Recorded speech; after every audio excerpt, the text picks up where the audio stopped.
whatever might come to your mind as a leader in terms of topics we can explore moving down the road here. So we have one question. We want to go ahead and just delve into that as well.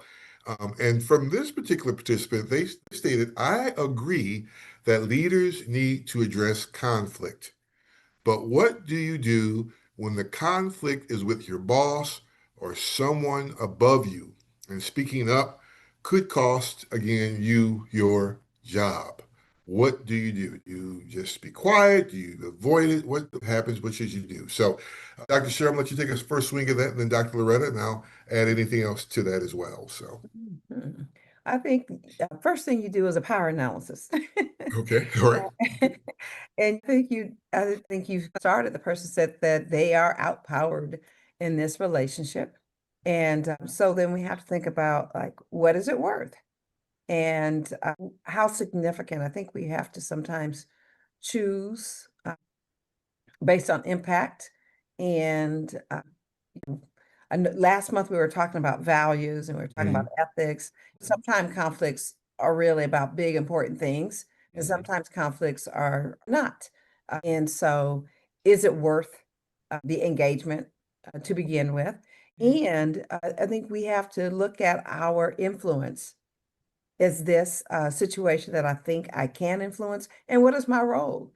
Sometimes we don't agree with how upper management or our supervisors are moving, but if I've been truthful in my feedback and in my thoughts,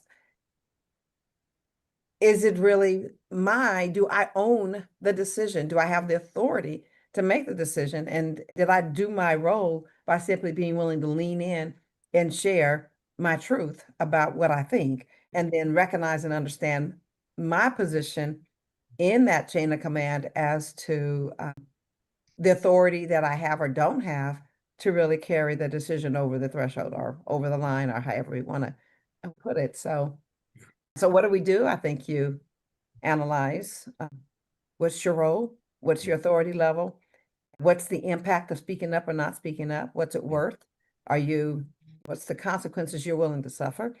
And sometimes the best we can do is think about what is the best way for us to have our truth be spoken, and then let those who have the authority to make the decision make it. Excellent. Thank you, Dr. Cheryl. Dr. Mhm. Loretta, anything you want to add to that? Well, I agree with everything that Dr. Cheryl said. The only thing that I would add, for me, it depends on what that conflict might really be.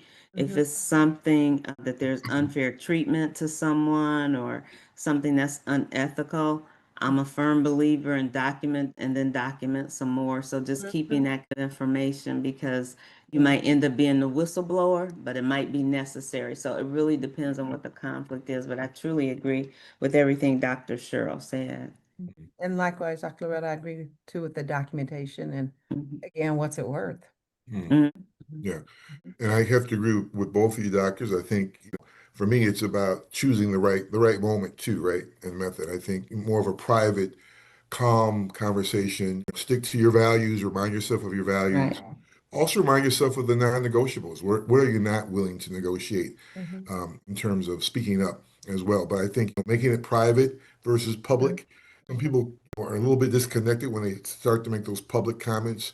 I don't know, it's unprofessional, and I don't think it's fair to the other person as Mhm. well. So I think speak up, but do the private thing, do it with some integrity. I think that is what I would just add to that as well. So, Dr. Dre, I think that that's a really big one with regards to doing it in private. And organizations don't always set us up right, to think that way. A right, lot of times we Mhm. think that the sausage is being made in the meeting, right, like this is where we're talking about it, and that it's okay if I see it differently than my upline to share it in right, that open forum. right, Yet, that may not be okay. right, Sometimes when a decision is being made and people ask for input, they're looking for validation. They're right. not really looking for pushback. Absolutely, And so really absolutely. being able to read the Right, culture. right. Sometimes there has to be a meeting before the meeting or a meeting Hmm. after the meeting Yes. to achieve Yes. what you talked about, Dr. Dre, that private space. Absolutely. Because Hmm. sometimes in the meeting might Right, simply lead to more conflict. right. Absolutely. So would I be would I be a disconnected leader to publicly put someone out there and to deal my conflict publicly. We're sitting in our weekly meeting, and I just call out my boss and says, "Hey, I don't agree with you on certain things. Your terrible decisions. Look at what it's gotten us. It's horrible. Now we're paying the con." Would that be so out of line and so out of touch for me to do that in a public setting? If I'm doing a weekly meeting, we're just checking in, and we've created that atmosphere to do that. Well, Dr. Loretta, go on. Okay, I would not recommend doing that. I would not either. What's his name? Okay. The newscaster just last night, Paley. Oh, okay. Yeah, I just wouldn't recommend doing it. I agree. You try to find that private moment to have that conversation. I don't think anyone likes the embarrassment of being publicly Yeah.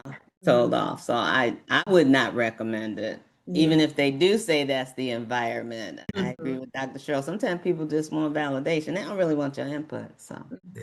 Right. And we got to read that. And again, we set people up for failure, Right. having them think they can do that. And it's not Mhm. that that it's unprofessional and so on and so Right. forth. It's just not advisable. And we sometimes just have to learn that Absolutely. because it's an unspoken rule. Right. unspoken rules, which Right. are very Absolutely. real. Absolutely. Mhm. Definitely. Great. Thank you.